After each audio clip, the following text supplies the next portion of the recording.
Now coming to the gestation age assessment, how do we know which is about to be born is a preterm baby? So one thing is, if the mother is confident about her last menstrual period, then we can calculate the gestation and find out whether the gestation is less than 37 weeks. If we have an antenatal ultrasound of the first trimester, so we must note that an antenatal ultrasound of the first trimester will quite accurately tell you about the gestational age, but an antenatal ultrasound done later, that is in the second or the third trimester, may not be that accurate. So if we have one of these two, then we know before the delivery that what is the accurate gestation of the baby. But many times, especially in a developing world like ours, the mother may not know about the last menstrual period, and you may not have access to the antenatal ultrasound which was done in the first trimester. In those cases, when the baby is born, a quick gestational age assessment by the New Ballard score will tell us about the rough gestational age of the baby. So we can, all of us know about the New Ballard score. So it has two categories, one is the neuromuscular maturity sign and the other is the physical maturity.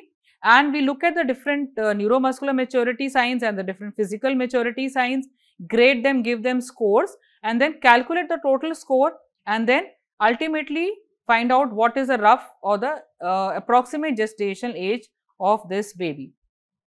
Now we look into the physical signs and the neuromuscular signs one by one. Coming to the physical signs first, if we look at the skin and the lanugo. So the lanugo is this excess of soft hair that are present on these babies. So if we look at this baby who is on the right of your screen, this is a term baby, and the baby on the left of your screen is a preterm baby. If we look at the baby which is a preterm baby on the left, we find, what is the difference you find? We find is that there are excess of hair on the forehead, all over the face, and this is lanugo, and the hair are also woolly and fuzzy. Then the skin you can see is very pink and transparent.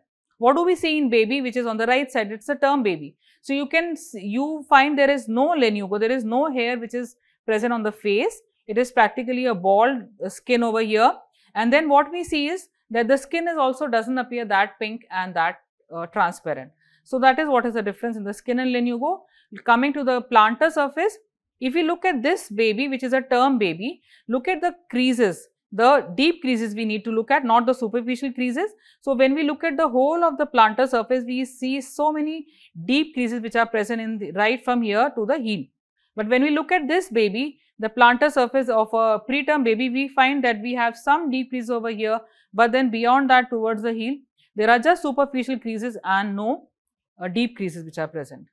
Then the breast, this baby which is a preterm baby, you can see that this is the breast we can see, and this breast nodule or the nipple is hardly perceivable because the pigmentation of the skin is not very different from the adjoining skin.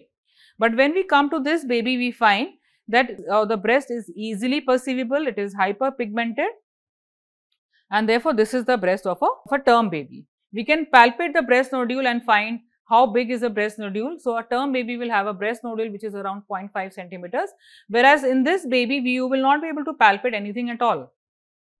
Then the ears. The baby on the right side, you can see this baby. In the term babies, there is deposition of calcium and the cartilage becomes strong and tough, and you can see even on the appearance. So the ear of this baby seems to be firm, well formed, whereas this ear of this baby, which is a preterm baby, even the look of it tells us that the cartilage is not firm. And the other thing that we can do is, we can do the recoil. So we just fold the cartilage, the ear, the external pinna, we fold it and we release it, and we find that in a term baby it immediately recoils, whereas in the preterm baby it will take a little longer, the recoil will not be immediate. Then coming to the male genitalia, we look at the photograph of a term baby, of the male genitalia of a term baby on the right side, and what we see is that the scrotum is pendulous, and it is pendulous means that because of the gravity, because of the presence of testes, this is hanging down. There is hyperpigmentation, there are well developed rugosities on this side. But what do we see when we look at the male genitalia of a preterm child? So the testes have not descended, the scrotum have not developed, and you find that there is hardly any difference in the pigmentation of the adjoining skin, and so it is very easy to differentiate that this is a preterm child and this is a term baby. So when we come to a female child, we look at the genitalia of a female child and we find that the clitoris is not that prominent as it is in the preterm child. This is a female genitalia of a preterm child, and what we see is that the clitoris is very prominent. The labia majora is not covering the labia minora at all, whereas in a term baby, the labia majora becomes more prominent. Now, the neuromuscular maturity, we have to look at the posture. So, this baby on the left is a term child, and you can see it's a well flexed extremities, and so the tone of this baby is good. We also have to look at the square window, and this is how we elicit the square window sign. Coming to the scarf sign, this is how we elicit, and in this we try to wrap the one arm of the baby around the neck of the baby and try to pull it towards the other side. And depending upon where the elbow of the baby reaches, we can give scoring as if we look at the New Ballard score. Then the popliteal angle here, we see that we fix the thigh of the baby over the abdomen and try and extend the knee to a point where we just start feeling the resistance and measure the popliteal angle of a baby. Then heel to ear is somewhat similar to the popliteal angle, but in this we are not fixing the thigh over the abdomen, and we are directly trying to bring the heel of the baby to the ear. And what we need to see is where the heel of the baby is able to reach over its body, and therefore accordingly we give the scoring. Now, once we have done the Ballard score and found out what is the approximate age of the baby, we now come to the complications with these babies. So, first and the foremost thing, in a newborn, whether it is a preterm or a term child, the first thing that we always talk about is hypothermia. So, all newborns are prone for hypothermia, but a preterm child is even more prone for hypothermia compared to the other, that is a term baby. Now, why these babies are more prone for hypothermia is they have lesser subcutaneous fat, they have very poor stores of brown fat, and therefore they are not able to produce much heat. The body posture, because the tone is poor and the baby lies a little flaccid, there is no active flexion that we saw in that baby. So, the baby lies with extension of the limbs, and therefore the body surface of the baby increases, and this increase in the body surface area increases the insensible water losses, and therefore makes this child prone for hypothermia.